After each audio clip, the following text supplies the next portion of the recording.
Good afternoon, everyone. So today we have to start with the explanation of No Men Are Foreign. So we start with the first stanza. Remember, no men are strange, no country is foreign. Beneath all uniforms, a single body breathes like ours. The land our brothers walk upon is earth like this, in which we all shall lie. Now the poet James Kirkup starts the poem with an assertion. In the following lines, he justifies his assertion, and when he ends, he again validates his assertion, that is, remember, no man is strange, no country is foreign. Now, in the first stanza, the poet tells that men are not different from each other simply on the basis that they belong to different countries. Now, the term uniform, which has been used over here, beneath all uniforms, has two meanings. The first meaning is beneath all uniforms is your skin color, your culture, and lifestyle. The second meaning relates to the army, the specific army of a country. The uniforms can be separate, but under the uniforms, there is one single body which is common. They might fight for the army of their country, but underneath the uniform, they are all similar. Our opponents live and breathe just as we do. Most fights between two countries result from disputes over a piece of land. However, all the land on earth is the same. Moreover, every man will have to lie in the same land, that is, in the earth, at the time when the person dies. That is, when all men die and all the pieces of land, that is, when the people die, the piece of land becomes a graveyard.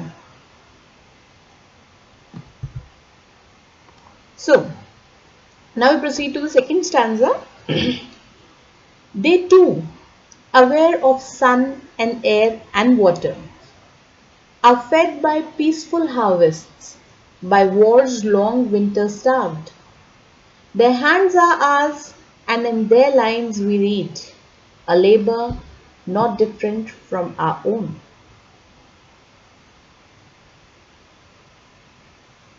The poet gives further evidence of the unity of man, of the similarity between all the human beings, as we are offsprings of the same Mother Earth. We have same emotive, physical, and mental experiences.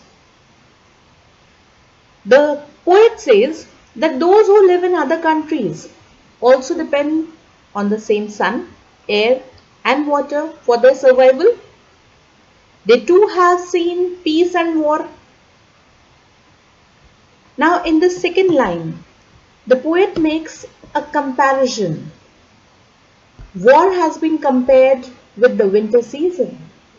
Now, how is this comparison? That during a peaceful period, the human beings have a good harvest and food products. This means there is abundance of supply. Similarly, during the war period, just like a long winter, availability of food will be scarce. People accumulate things, they collect things to avoid starvation to death. So, if a person faces starvation, it would result, accumulated starvation would result in a famine. They look just like us and are descended from the same ancestors as we are. Their hands are ours, and in their lines we read a labor not different from our own. They too have two hands, two legs, eyes, all the physical features are same. Emotional experiences are same. Mental abilities are same. And their daily life, their work is also similar as we have. Remember, they have eyes like ours that wake or sleep, and strength that can be won by love.